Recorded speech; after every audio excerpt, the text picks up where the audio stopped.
Hojiin hawaasummaa keessatti xiyyeeffannaa guddaan kennamee fi hojjetamu hojii fayyaati. Fayyaa hawaasa keenya fayya qabeessa akka inni ta'u, fayya buleessa akka inni ta'u akka mootummaa naannoo Oromiyaatti uummata fayya qabeessa uumachuudhaa fi fayyaa hawaasaa eeguudhaaf hojiin bal'aan karoorfamee hojjetamaa jira. Hojii idilee gama fayyaatiin hojjetamuun karoorri keenya kurmaana sadaffaatitti olaalamu baay'een isaa milkaa'aadha. Karaa fooyyee qabuun deemuu danda'ee jira. Keessattuu fayyummaa daa'immanii, fayyummaa haadholee eeguudhaaf hojiin tarsiimaa ta'e, hojiin milkaa'aa ta'e hojjetamuu danda'ee jira. Dabalataanis dhibee daddarbaa ittisuudhaaf hojiin seektarri fayyaa sadarkaadhaan jiru ogeessi fayyaa qooda fudhannaan inni qabuun milkaa'inni guddaan galmaa'uu danda'ee jira. Kana irratti dabalataan immoo hojii fayyaa idileedhaan hojjennu irratti dabalataan inisheetiiviiwwan yookaan tarkaanfiileen haaraan bocamanii dhaqqabamummaa seektara fayyaa tajaajila fayyaa hawaasa keenya biraan ga'uudhaaf hojii hojjetamaa jirus milkaa'ina guddaa galmeessaa jira. Fakkeenyuma kaasuudhaaf ijaarsa kellaa fayyaa bara kana karoorfanne 350 keessaa hanga kurmaana kanaatitti 256% milkeessuu dandeenyee jira. Kana jechuun hawaasni keenya hammam fayyaadhaaf barnootaaf siqeenya akka qabu laaluun hin danda'amu. Barnoota irratti yoo waamnu hojiiwwan dursa kaa'e sana baay'ee isaa hirmaannaa hawaasaatiin kan hojjetame. Fayyaa irrattis kellaa fayyaa kana ijaaruu keessatti gaheen inni qabu olaanaadha. Kana qofaa miti dhaqqabummaa fi hanqina naannoo qorichaatti jiru hiikuudhaaf manneen qorichaa hawaasaa bal'inaan ijaaruu dandeenyee jira. Bara kana 150 ijaarra jennee qabannee hamma ammaatitti 89 milkeessuu dandeenyee jira. Kuni faarmaasiin hawaasaa yookaan manneen qoricha hawaasaa hawaasatti siqanii akka jiraatan hawaasni keenya fayya buleessa ta'uu qaba. Dursinee fayyaa isaatiif hojii ittisaa hojjechuu qabna. Garuu akka tarsiimootitti ittisa qofa irratti waan hin xiyyeeffanneef itti siqnee yoo rakkoon jiraates dandamachuu akka danda'u, yaalamuu akka danda'u, qoricha dawaa argachuu akka danda'u hojii bal'aa hojjechaa jirra. Kana qofaa miti tajaajiloota kanaan dura bakka ta'etti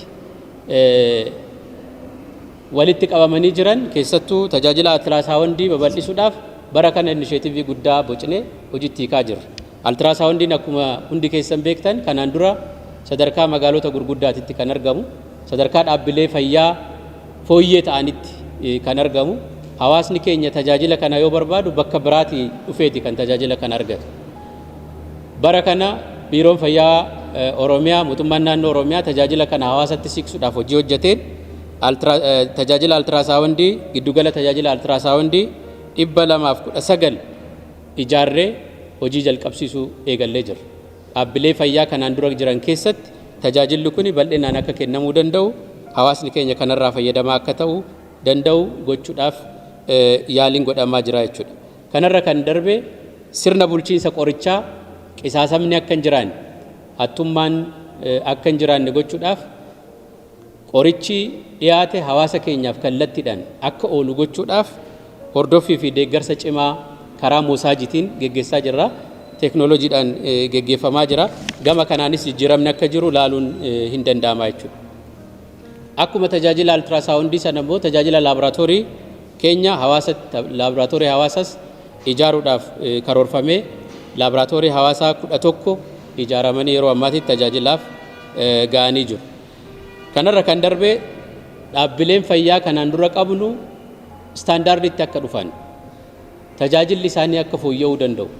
Simanna irraa jalqabee hawaasa tajaajila argachuudhaaf dhufe hanga xumuraatitti keessummeessanii geggeessuudhaaf mijatoo akka ta'an dhaabbilee namni dhukkubsate keessatti dhufee dhibee biraa itti dabalatu osoo hin taane akka fooyya'uu danda'an gochuudhaaf sadarkaa jalqabbiitti hojiin fooyyee ta'e hojjetamuu eegalee jira jechuudha. Karaa kanaanis dhaabbilee keenya istaandardii isaanii fooyyessuuf hojiin jalqabne akka jiru laaluun hin danda'amu.